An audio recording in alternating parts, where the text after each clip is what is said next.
are recording. We are live. It always ends up being the first thing we say. Today we're with Holger Schwarz from Viniculture in Berlin. Hi Holger, how are you? Hi, I'm fine, thank you. Thank you for coming to my little wine shop. It's not that little. No, but it's. Don't be so modest. I think once it started as a little wine shop in '84, actually. 84. So this is one of the oldest wine shops in Berlin, I think. Cool. And we started with some prosciutto, some cheese, olive oil from the tank, wines from the small tank. So it was a very cozy, Frenchy place. Mm-hmm. And as I said, opened '84 with a French guy. Mm-hmm. And a German guy, and I overtook the company 2006. So this is the birth of the natural wine part at Viniculture. Okay. So when I overtook 2006, I tried to really follow my heart and my soul and what I wanted it to sell and to drink. So. This was the birth of the natural wine for viniculture. So what made you gravitate towards that particular style or these particular producers that you work with? So I'm actually a wine guy. I'm coming from a wine-growing region. Then I started to make all this apprenticeship. I worked at wineries, and my uncle actually was a quite famous winemaker. In the Pfalz, working for Müller-Catois for long. So strange because Schwarz is a name for very clear, very fruity, very nice and very lovely white wine in Germany until at Weingut Müller-Catois until 2001 he worked there. Yeah. So it's a part of my family, and I'm coming from a wine-growing region, the Pfalz, so I was grown up with wine. And that's why I think I was at this point, when I overtook the company, I always was at a point when I saw, okay, you know a lot of wines and you know how it tastes. And the German wine was very popular at this time, 2006. But as well, it was at a very high level. But a lot of wines tasted in a way the same. So I understood I couldn't go on like this. Buying at this time German wines, because you have good quality, everything was already there, good prices, so there was not enough to explore at this point. Mm-hmm. And when I first tasted the natural wine, it was Els Bassot, Chenin Blanc, from Escoda Zanahusha, then I realized this is really, really strange, but I felt love and I felt desire to know more about that. But I couldn't say I liked it first way. You were just It wasn't love at first sight. Okay. But I understood that it's something energetic and something I really wanted to explore more and more. And that's how it started. And at this time, not a lot of people, or nearly nobody in Berlin, was selling natural wines. So I thought, okay, let's try. Let's give it a try. And this was still 2006? That was 2006. Yeah. So I changed the shop design. I made it a little bit more clear, like I liked it. Mm-hmm. And from this point, of course, I didn't change all the assortments from one day to the other, but step by step, I tried to put my heart into this wine shop or in the products we are selling. And who do you think is who is your customer here? Do you think, is there a particular middle ground of client here? At the beginning, of course, I had to deal with the customers I had from my former patron. Yeah. And we had a lot of problems. We can say every second battle, like Els Bassot, went back.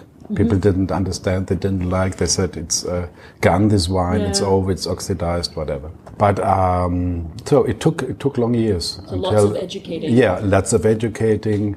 But in the background, I had the feeling that it might work. It came as well from outside Germany, that few tourists from Scandinavia, for example, where this natural wine scene was further at this time. I think it's interesting for them because they have no wine growing regions of their own. They do tend to be more curious about Yeah. I think when you're from a place with wine growing regions, Yes. you tend to gravitate to what And you especially Germany, Yeah. because as I said, the German wines were very popular and very famous at this point. But the quality of German wine is only possible with quite lots of sulfur. Because of the sugar content, still a lot of German wines are on the sweeter side. We were just talking about this. Yeah, so this is the typical German wine needs quite high amounts of sulfur to preserve the fruit, the sweetness, the grape variety. You want, as a German wine lover, you want to taste the grape variety. And these are the primary aromas, and they are just possible to be kept by a certain amount of sulfur. So this was that's why it was very hard to put unsulfured wine, especially in Germany. That was in 2006. I mean, it's changed a bit in Germany since, hasn't it? You're working with producers like Vasenhaus, for example, Yes. where they're using lower levels of sulfur. Yes. The wines are unfined and unfiltered. So I think there's definitely been a shift since then. But when did you start importing wine? Because you're not like some other wine shops in Berlin where they're just selling wine from distributors. You're also importing and distributing. Yes. Did you do that from the beginning? Or? Yes, this shop already had direct imports. So they were already buying before? Yes, Okay. yes. So we never bought from wholesale. So we always bought directly from the wineries. But the difference now is that we are doing sometimes concept for wines together with the winemakers, with the wineries. Like we will do for Leiner from this year, 2018, where we'll have a, Muscat Love was quite successfully last year. There will be a red Pinot Noir, and there will be a Riesling, which is fermented on the skins, things like that. This is going into this direction to do the wines together with the winemakers. Collaborating on specific cuvées just for viniculture. Just for viniculture, and we will do the distribution in Berlin and in Germany for these wines. But this is future. Your first question was what changed? A lot of things changed. And the customers. So now natural wine is popping, Sure. It's very like trendy. Yeah, it's trendy, like having tattoos or doing yes, Totally, yes, yeah. of course. And you realize as well in your profession as a tattooist that and we need these people. We need every people which are consuming natural wines. I think that's what's interesting now is this sort of the link between natural wine and, say, the punk rock movement, or it has this sort of rock and roll edge about it, which I think makes it very appealing to younger people because they see something cool and different. Yes. Other than the generation before them, it becomes appealing in that. And of course, they want to do things different than their parents. Totally. So they can't go on drinking FX Pichler Smaragd and große Gewächstrocken. It's not necessarily a bad thing to carry on drinking, though. Yeah. Nice wine. But I know what you mean with what you said before, and I don't know if or maybe I've interpreted it a certain way, but when you just said, like, we need these people, I think you were really referring to, like, the consumers that are coming to buy these wines. And I think this is quite an interesting point that I've been discussing a lot lately with different sommeliers, importers or whatever. It's like natural wine, or let's say sustainably farmed wine production. It has become very trendy, and we often forget, like, this is a trend at the moment, and I think all of us hope that it will stick, because we forget that all those people working that way, they do this because this is their life. And that's the thing that's like, it's a trend, but I hope it continues, so those people continue to be supported, if that makes sense. Yes and no. So I think as well, we are now at one point that natural wine is already comes to the on the middle road. I always was traveling on side roads, and now I realize there are big roads coming, and there are a lot of cars coming from every side at a wine dealer. So I really I don't have to focus new, but I need sometimes to refresh. And as well, I will have to think about my portfolio as a small specialist. Not that we are established, but nothing. We have to be aware that nothing. Everything's changed. Yeah, I think. And we won't drink natural wine all the years. In 10 years, we will talk about different things. Maybe about sparkling rhubarb wine. Maybe about Brotrunk, or whatever's coming. So I try to be open for everything, and I'm coming I don't say wine is just good when it's not sulfured. No, I like the taste. I'm coming from a sommelier side actually, and I like the taste of these wines, but it does not mean that I do not like the other wines. Sure. So I'm not a 1-0 type of guy. You're not too dogmatic about it. No, I just, the most interesting thing is when you go to the wineries and you learn people. I think I'm more like the people, and to understand the people, and then I can understand the wine. This is this direction. So on a normal wine tasting, sometimes it's hard because you don't understand enough. And actually, I'm interested in people more than in wine at the end, because wine, after a while you taste a lot of things, but I'm curious about the stories of their lifetime and what they do before and things like that. That's more interesting. We can both relate to that, yeah, can't totally. we? You often love to exchange stories of different people you get to tattoo and meet and Yeah, on your totally. way. And also, I think just the nature of wine being like a photograph of a moment in time.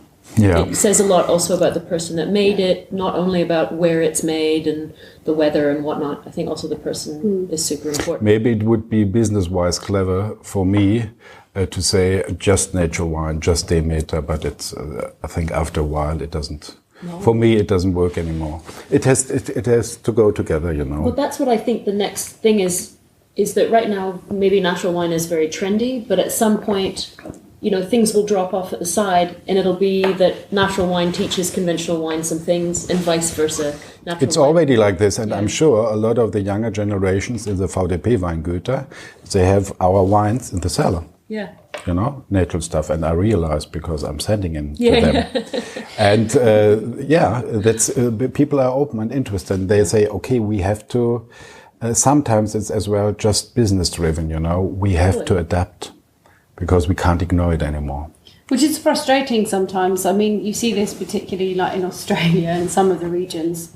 There's a huge natural wine, or let's say sustainable farming, minimal intervention approach to winemaking that's really kicked off in Australia the last few years. But you have also seen people who have made very conventional wine for years and years and years that now just do an orange wine, so they do an orange wine. And there is something about the feeling behind that wine when you taste it. It doesn't feel sincere, it doesn't feel genuine, because it's kind of been forced to be this thing that it shouldn't be. It's for the sake of being orange rather than... Though I think hardest is for these community, the inner circle of really orange wine or natural wine lovers, because they want to, to keep it. It's a secret to understand. But I think that's the interesting thing. It's just not enough not to put sulfur. Yeah. It's not enough. You have to have a bigger, more detailed idea about the wine. And it can work without or with sulfur. It can work conventional, or it can work natural or bio or whatever. Yeah. I think it's just, I want to find the purest link between the wine grower and the wine. Right. And how he does it, I'm not dogmatic at all. No. I do always question a little bit though, sometimes when you see like a winery that produces like their bio wines, like their organic wines, and then their conventional wines. Like, I don't understand the ethos and the thinking behind that, because you'd think that if you believed in one, you would commit to one. Like, they can under sulfur's one thing, but farming, here are organic wines, here are non-organic wines. Why? But I think that's the same as he's saying, like, business-wise, some people are just like, okay, well, we know bio wine sells, so we're going to do a little bit of that, so we get some of that revenue. Yeah. But we don't want to scare off our conventional wine people, because if they think we're doing everything bio, they're not going to want our stuff, because they have in their heads that bio equals bad. So it's like they're just trying to play. Of course, the winemakers want to be friendly to all their consumers. And that's why. What do you think? Why is orange wine, the term orange wine, so successful? What do you think? Because it's different, I think, than the rosé, white, red, sparkling. It's other, exotic, interesting. So the term orange wine you can find quite often, more and more often in German wineries. I think it's easy for the consumer because you had white, pink, red, and now you have orange. So, it's just the fourth wine color, which is bullshit. It's like another planet. But it's very easy to understand, Where is is that 10th planet? It's gone. It was there and it's now gone. I think it's very easy, you know, to say, okay, it's just another color. And actually, I think it's successful because it's the same as with the first barrique wines end of the 80s. You know, in Germany, you had the first wines which were called barrique. Oh, genau. And for German wines, it was really, you know, normally we didn't use new, fresh barriques and wood and things like that. And now I see it a little bit the same. Now the term is not barrique, it's orange. And you can produce orange wine. You don't even have to do a bio certification. You just do the fermentation on the skins, and you put a little bit air on it and whatever. So it's very easy as an add-me-on product. You know, it's just you can make your more normal range. You can make your Riesling Halbtrocken, it's just quite easy to make it, and it's quite easy for the consumer to understand. A clearly defined category, number one, and two, I actually think when people finally push to have it, you know, everybody loves to explore something and be like, oh, I've tried my first Greek wine. Oh my God, what, you know, whatever. It's the same. Like, I tried an orange wine. My cousin, I think we might have mentioned her on a previous podcast. Don't quote me, but like she's a beauty therapist, and I gave her some orange wine. We were out, and she went, "Ooh, what's this? It's an orange wine." And she's not into wine at all. I mean, she drinks horrendous stuff. Horrendous? What does it mean? Or whatever from Canada. What's it? What does mean horrendous? Canadian wine that you used to, the Jackson Tree. Oh God, yeah. It's not Canadian, it's US. So it's large-scale wine, but she's drinking Blossom Hill, she's drinking Jacob's Creek. You know, I cringe, I don't even look in the fridge anymore when I go to her house. But she's really into orange wine. Every time I come to see her, she's like, can you bring me a different bottle of orange wine? One of her favourites is Lovermore Albio from Alfredo Maestro, which isn't scary or full-blown orange. But my sister had the same thing when she came to visit me here in Berlin from London, was like, oh, we were reading on the plane about this natural wine thing, like, what's this orange wine? I know. Can we go somewhere and try some? I've never had it. People get excited because it's like they the speakeasy of the drinks world. Yeah, exactly. You know? Yeah, it's easy to understand. And you know, you don't have to, you think, okay, it's just another, so first of all, it's another color. So it's easy to point. Okay, this is orange wine. So, and then the taste, there are some tannins, okay.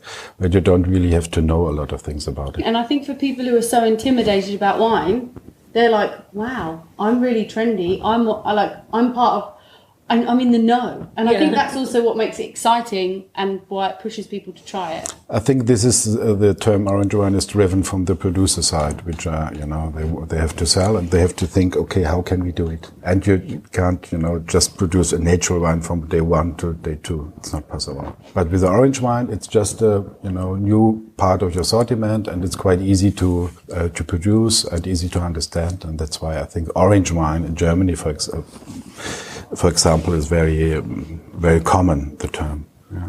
Very easy. And how do you feel now, since 2006 to today? How are you feeling about, you talked a bit about roads, cars, things coming along. Yeah. But the average person that walks into your shop, they already know more than they did before? You feel like much easier today.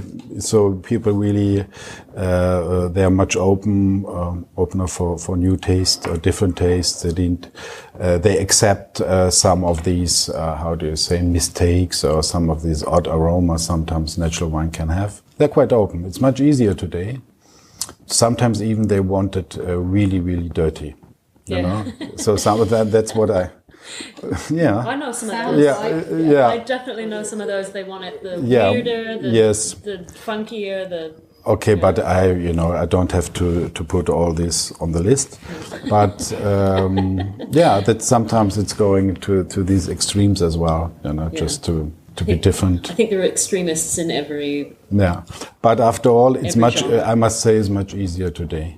And what I realize as well, that we have quite a lot of tourists coming from other countries. They're targeting to our shop, and I'm very happy and very proud and that they're coming to us.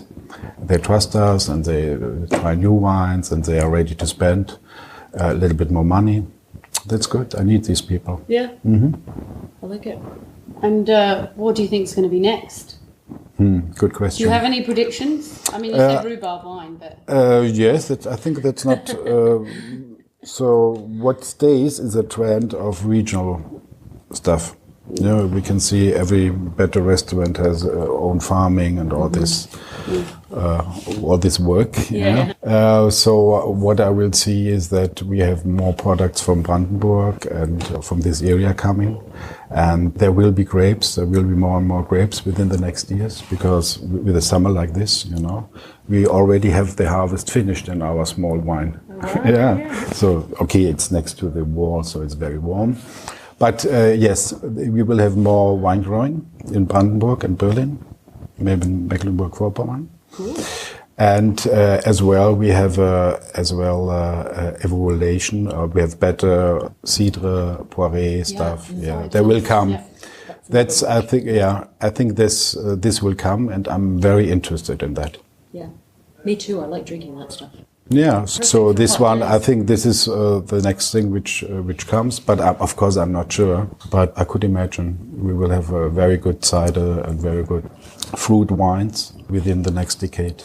And there are even people coming from Berlin, Brandenburg, going to Geisenheim and are learning production of fine fruit wines, and that's I think a good idea. And it could go in this direction.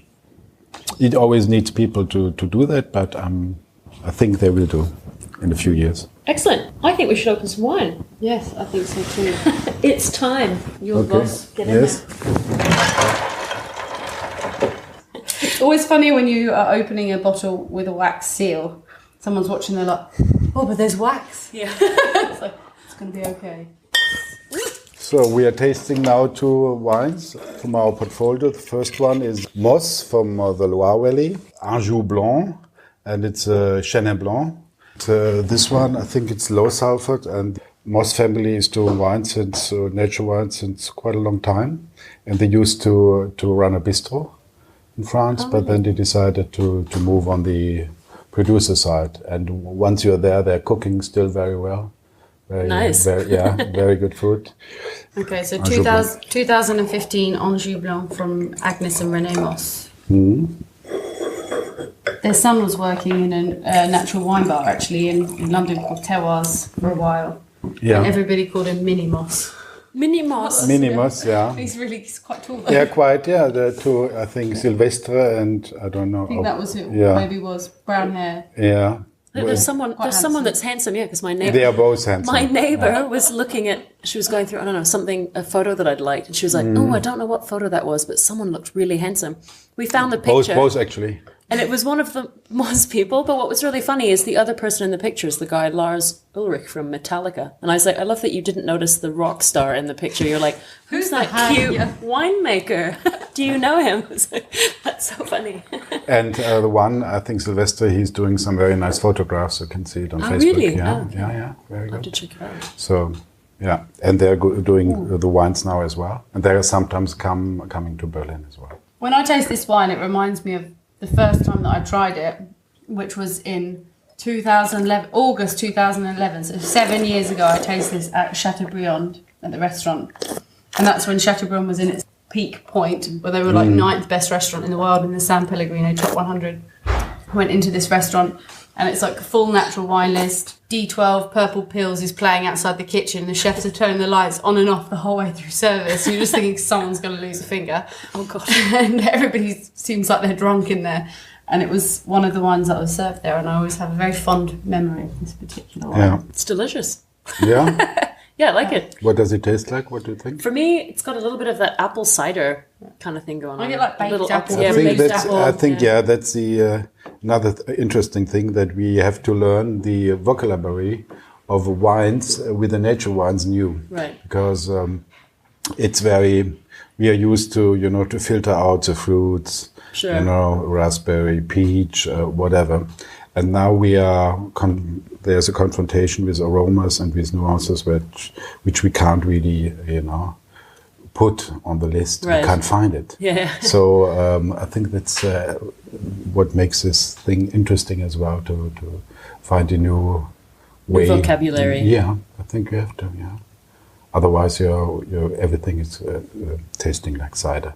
Yeah, totally. Sure. Yeah, But it's definitely apple. Yeah, there is. Yeah, you're right. There is apple. Yeah, there is apple. And but what's for sure as well that these wines are more on the palate than on the nose. Yeah, totally. Yeah. Yeah, so it's always that's what I think what I like as well. So they're coming later. Yeah. You know? Oh, it's big. It fills your mouth up. It's, But I find this wine, even though you say like with these particular wines we use different vocabulary, I still find this like representative of where it's coming from, because when I think about Loire Valley and I think about the Chenin appellation, so let's just say like Vouvray, Savagnin and Anjou, I always think of Anjou being a bit broader, more textured, this bruised apple thing, this like nuttiness in the background. That the palate I always think of as being more opulent, maybe like Savagnin, a lot more like linear, a little bit more precise. But given this blind, I don't think you would say, whoa, what the hell is this? Like, if you're used to drinking Chenin Blanc, I think it leads me to where it comes from, in my mind, in my experience. I think it's a good way to start with nature wine, with a wine like this, which is on the frontier between normal wine and nature wine. You know, so it's not too dirty, not too cloudy, not too funky. No, it's clean. I think it's a clean wine. There's nice fruit there. It's quite fruity actually in style. The texture's nice. Like I find that Chenin Blanc is a great wine for a lot of people. At the Mikkelberger we do a South African Chenin, and it's almost the favourite amongst the staff and the guests because you've got this texture, this fruit, but this sort of savoury, like this, I've got this like chamomile quincy like back note that gives it a savouriness, that slight nuttiness. It's not oaky, but it's also not too light and fresh, that it kind of actually ticks a lot of boxes for a lot of people. Yeah, I think, you're acidity, right. Yeah. it makes you still want to eat with it. Yeah. Yeah, but in the same way, it's soft, it's round, mellow, it's nice. Yeah. How long have you been working with the Moss wines for? Since several years. Yeah. Yeah, I'm not sure, but since quite a few years. Yeah, we are quite happy with it, and I think it's a good point to start. Their magic of Jujuan we bring to a lot of places for dinner for people that don't drink natural wine and they go crazy for it. Yeah, they're not producing it every year. Yeah, this is a very good entry. Those magnums, they go like water. Yeah. You bring those to a party and it's gone in like 30 everybody minutes. likes Everyone it. loves it. Yeah. And people are surprised because it doesn't look like something that they'd like. And then they're like, oh, actually, I'll have another glass. Yeah. I think it's nice. And they do a very good sparkling wine. Maybe we taste in another episode. Yeah. And they're doing well. Also, I think pretty good value for money.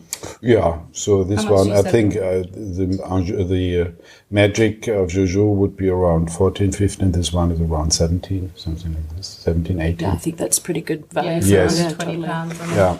And the magnum of the magic of Juju is what, like 35 or something? Could be, I think it was something around that. That's a great value. Yeah. And the red wine as well is, they do a Cabernet Franc this year, pure Cabernet Franc. And sometimes, I've not tasted that. No, maybe we tasted really well made. I can't stop thinking every time now someone says Cabernet Franc at the top. There was one day I was like, Cabernet Franc, and Emily was like, you even speak French, what are you doing? It was so odd because she's got the most amazing. I mean, she's fluent in French, and she sounds when she speaks French. I think I'm listening to a French person. It was just this one time she said Cabernet Franc. I was like, hang on a second. Just got lazy. Sometimes computer says no to that information, Gwen. I think sometimes it's that like language switch that's like. Sometimes it's just easier to say it with an English accent if I'm speaking English. Yeah. It's the same as if I come across an English word in French. Sometimes I say it with a French accent because it's too lazy to switch. But now I can't hear it without thinking of Frank, my friend Frank Cabernet. No, I'm not always picking on her. So we taste the next wine. Yes. Not too far from Barcelona, at Clos Lentiscos. They do a very good sparkling wine, which are long maturation on the yeast. And they do as well the wines in amphora, the Péril Blanc, Péril Noir. And Péril Blanc is Xarel·lo. Okay. And it's actually a nature reserve. And they do honey there. And it's really nice. Don't they, with one of their sparkling wines, add honey as the dosage? Yes. Oh, yes. Lovely. Yeah. I think with the reserve Blanc de Noir, they add honey instead of sugar. Yeah. Anyone else doing that? Maybe. We're going to have to Google that later. Is anybody later. else doing that? Anyone else doing that? Honey is the dosage. I think so, but I don't know. I'm not. I feel like that would be like an old thing. I think it's a good idea. You can, once you're producing it, So Clos Lentiscos is in Peñedes, right? That Yes. would be the DO. Yes. Yeah. And it just So take making half an it hour more, from the airport. So if you want to visit, it's really Easy. really a good Excellent. idea. It's a very nice finca. You're overlooking until the sea. Everyone loves the sea. So this And- particular wine is This is made in amphora, and the grape variety is Xarel-lo. okay. And Peril Noir, Peril Blanc. Yeah. It's 2016. That's another love buzzword to right know. now, though, the amphora. I thought that Yeah. said 2016. No, amphora. That's the other, really, because now that's something I hear from even clients of mine that are not necessarily super into wine, where they're like, oh, have you heard of this thing? Yeah. It's like another one of those Yeah, you're right. terms that people Buzzword. have buzzword, because of course people are going crazy for wines from certain regions that are... It's true, and I think also that's because a lot of these natural wine fairs, you see more and more wines being made in amphora, like more Georgian wines being distributed, and obviously they're in Quevri. A lot of producers buying Quevri from Georgia. Right.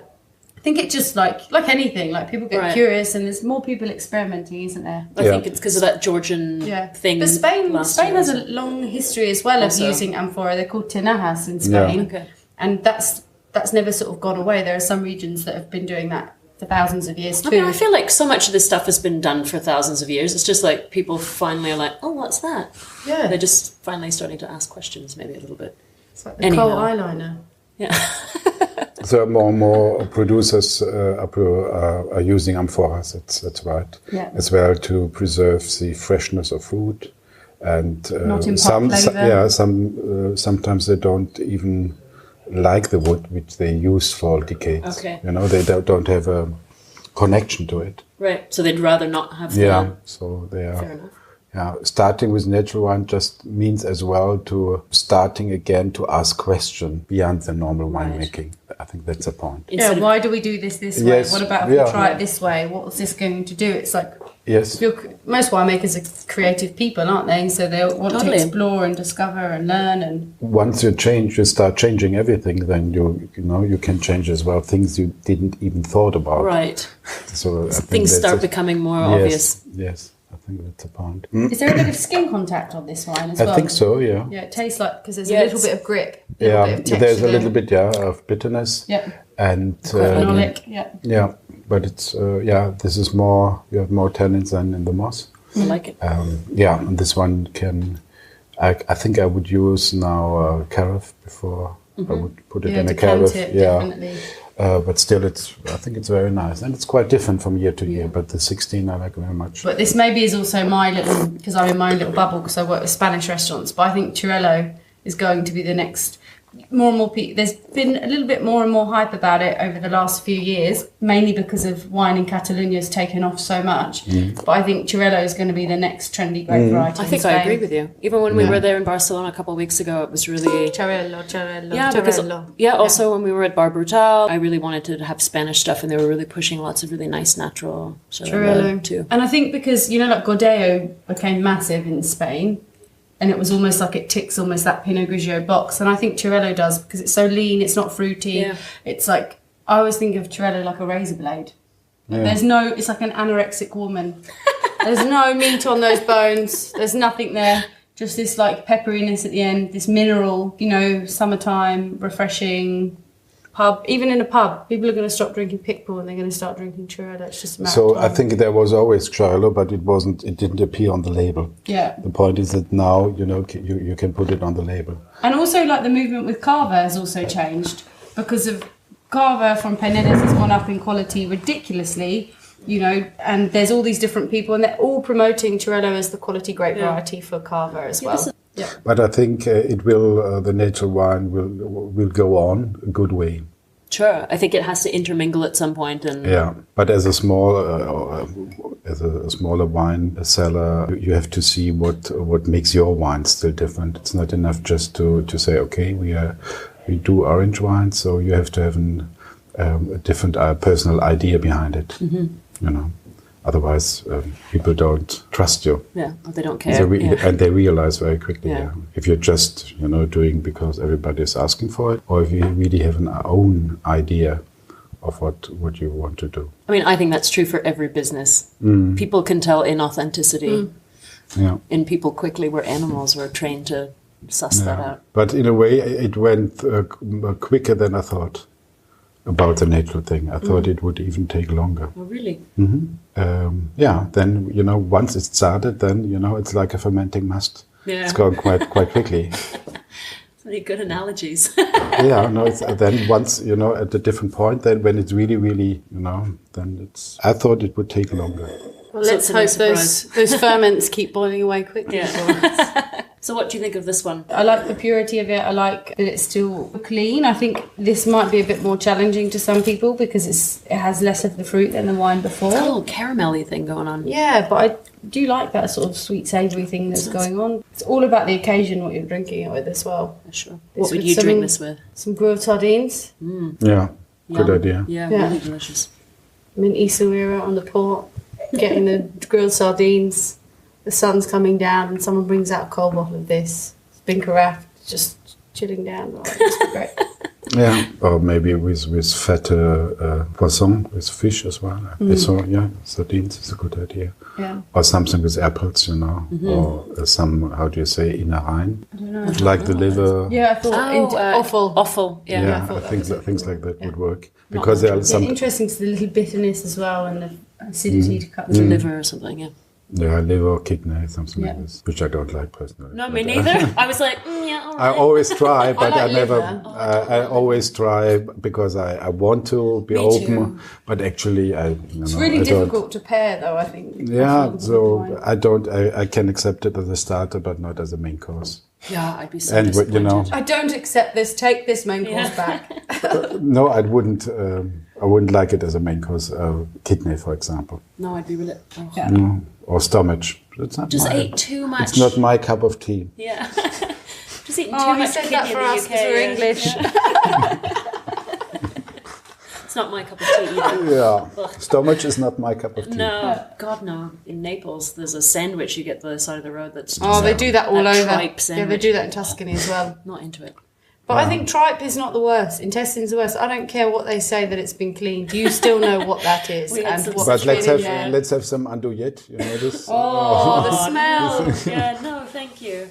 No. That's just no thanks. I reckon with some crazy natty wine, actually. But it's still, probably it's amazing. The really. vin jaune, I think. Yeah, wipe Clean it out. wipe it out.